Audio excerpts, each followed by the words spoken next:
नमस्कार, खबर हरियाणा में आपका स्वागत है और मैं हूं आपके साथ तनु मलिक। चलिए खबरों की शुरुआत करते हैं पहली खबर के साथ। करनाल पुलिस की एक और सराहनीय पहल।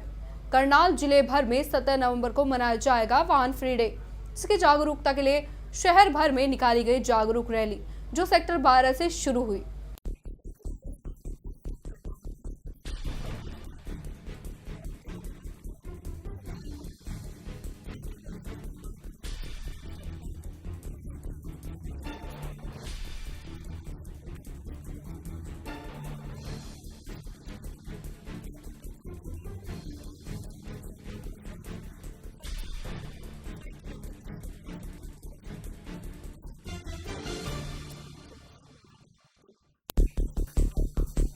महोदय की है और I feel proud to be member of his team and I think it's a great initiative for the smart city कि स्मार्ट सिटी के लिए लोगों की स्मार्ट सोच के साथ लोगों को भी तो स्मार्ट होना है। तो स्मार्ट होने के लिए ये एक बहुत अहम कदम है कि हम एक दिन तो कम से कम अपने आप को वाहनों से मुक्त रख करके अपने पाँव का इस्तेमाल करें या पब्लिक ट्रांसपोर्ट का इस्तेमाल करें। बहुत सारी चीज़ें इससे और उभर करके आई। हाँ, मैं अपने मम्मा पापा के साथ पहले स्कूल आती थी। आज से मैंने साइकिल में स्कूल आना शुरू करा है और मुझे बहुत मज़ा आया है। मैं लोगों को ये कहना चाहूँगी कि वो कार में ना आएँ जिससे प्रदूषण फैलता है, उसके बजाय वो साइकिल में आना शुरू करें। सोनीपत में प्रधानमंत्री नरेंद्र मोदी की रैली के मुख्यमंत्री मनोहर लाल खट्टर ने मंगलवार को राजीव गांधी एजुकेशन सिटी राय का दौरा किया। यहाँ 5 नवंबर को प्रधानमंत्री नरेंद्र मोदी जनसभा को संबोधित करेंगे और देश की 3 बड़ी सड़क परियोजनाओं की आधारशिला रखेंगे।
प्रशासन और पुलिस पूरी तरह सतर्क है और बहुत अच्छे इंतजाम है।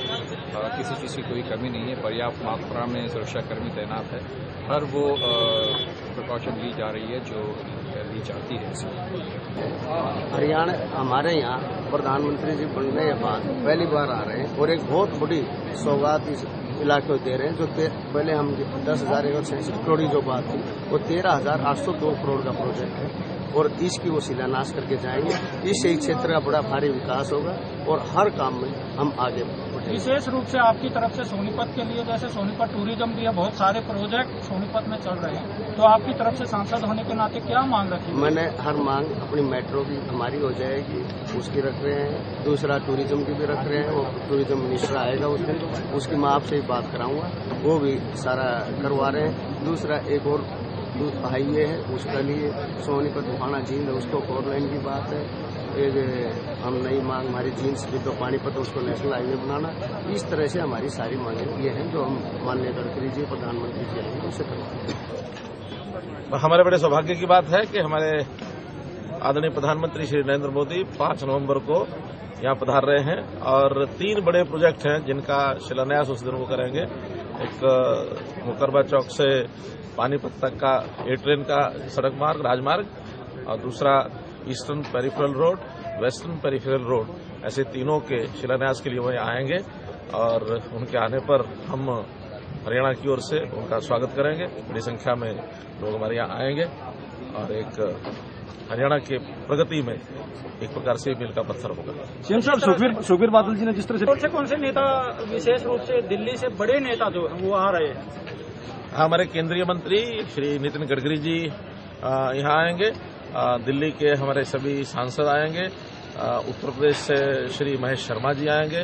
जनरल वीके सिंह आएंगे। हरियाणा के हमारे सारे मंत्री मंडल के सब लोग होंगे और केंद्रीय मंत्री जो हरियाणा से वो भी सब होंगे। इसलिए हरियाणा की पूरी टीम, दिल्ली के केंद्रीय मंत्री, ये सब। सर, सोनीपत तक मेट्रो लाने की मांग चल रही है काफी लंबे समय से और प्रधानमंत्री जी भी पिछली बार चुनावी रैली में आए थे तो उन्होंने भी कहा था मेट्रो चाहते हो तो हमें वोट दो। कुंडली तक की मेट्रो की मांग हमने कर ली है। एक बार कुंडली की मेट्रो पूरी हो जाने के बाद फिर उसको आगे तक बढ़ाया जाएगा। मकान के निर्माण में लगे एक मजदूर की नीचे गिरने से मौत हो गई। मकान मालिक और साथी मजदूर ने उसे तुरंत सिविल अस्पताल में भर्ती कराया, लेकिन तब तक उसकी मौत हो चुकी थी। मृतक के साथी कार्रवाई के लिए पुलिस की बाट जोह रहे हैं।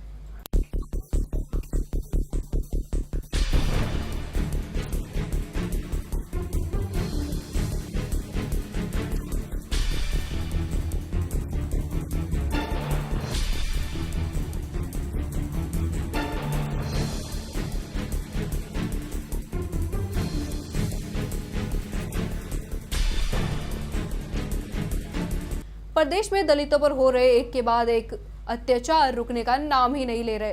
ताजा मामला नांगल चौधरी के गांव सिरोही बहाली का है, जहां एक दबंग ने बुजुर्ग दलित महिला के साथ अभद्र व्यवहार कर मारपीट की।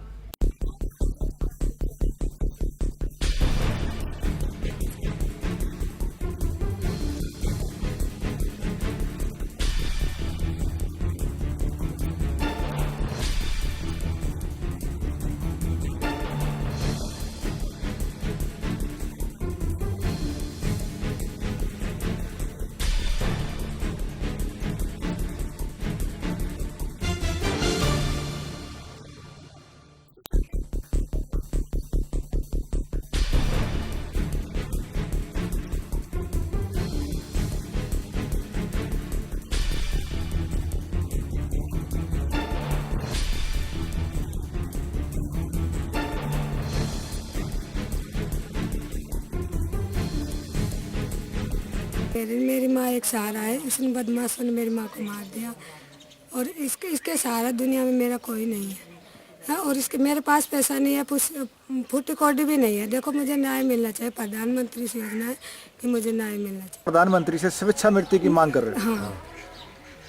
क्यों कर रही हो? क्यों इसको भी न्याय नहीं मिलना चाहिए, तो मेरे को भी ये हाथ जोड़ के किया जाए कि न्याय नहीं मिला। क्या बात हो, कितने दिन हो गए? ये काफ़ी 10 दिन हो गए।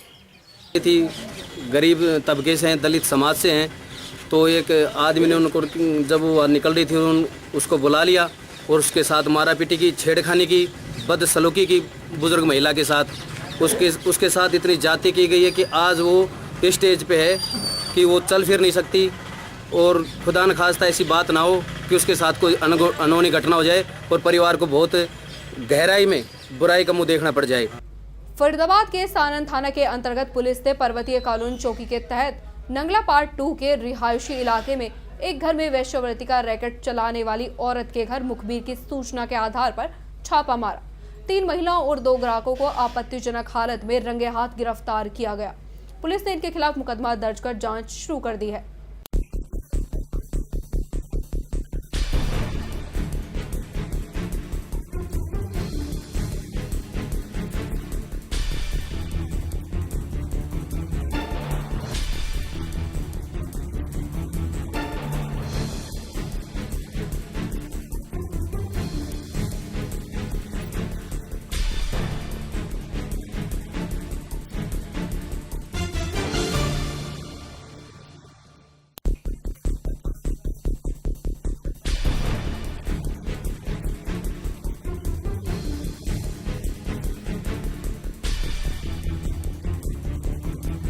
दौरान मुझे मुखबर खास से सूचना मिली थी कि नंगला पार्ट 2 में एक गीता नाम की लेडीज है जो कि वेश्यावृत्ति का धंधा चलाती है अपने घर में। तो मैंने अपना एक बोगस ग्राहक तैयार करके उसको 500 का नोट दिया मैंने अपने छोटे साइन करके, तो उसको वहाँ भेजा। एक रेडिंग पार्टी तैयार की गई, महिला पुलिस को बुलाया गया साथ, और पर्वतीय कॉलोनी चौकी in charge Shri Jagveer Singh sub inspector को छाया गवाह बनाया गया, शेड गवाह। और उन्होंने जैसे इशारा किया शेड गवाह को किया तो उन्होंने रेड की तो गेट पे गीता नाम की औरत मिली, और उससे वो 500 रुपये का जो नोट दिया था मैंने वो रिकवर हो गया। और अंदर घर की तलाशी ली गई तो उसमें 3 औरतें और 2 जेंट्स आपत्तिजनक अवस्था में मिले हमें। क्या कार्रवाई की गई? मुकदमा दर्ज कर दिया गया, इन्वेस्टिगेशन जारी है, कोर्ट में पेश करेंगे। किस धारा के तहत मामला, किस एक्ट के तहत मामला दर्ज किया? ये ITP एक्ट नंबर 104 सन 1956 के तहत धारा सेक्शन 3, 4, 5 और 6 के तहत ट्रैफिक मोर एक्ट के तहत मुकदमा दर्ज किया गया। यमुनानगर के गांव दामला का कल तक का मामूली किसान आज देश के बड़े बड़े किसानों को अपनी खेती के गुर सिखा रहा है। यही नहीं, इस किसान ने एक ऐसी मशीन तैयार की है, इसको दिल्ली के इंदिरा गांधी स्टेडियम में लगी प्रदर्शनी में लगाया गया था। यहाँ 54 देशों के प्रतिनिधि पहुंचे थे और इन्हीं में से जिम्बाब्वे के राष्ट्रपति की धर्मवीर की मशीन ऐसी पसंद आई कि उन्होंने मशीन अपने साथ ही ले जाने का फैसला किया।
तो सभी लोग रहे थे, हमारे को नहीं पता था कि भाई अब अफ्रीका के जो राष्ट्रपति जी हैं जिम्बाब्वे के, वो काफ़ी इंटरेस्टेड हैं, इस पर काफ़ी प्रभावित हुए हैं।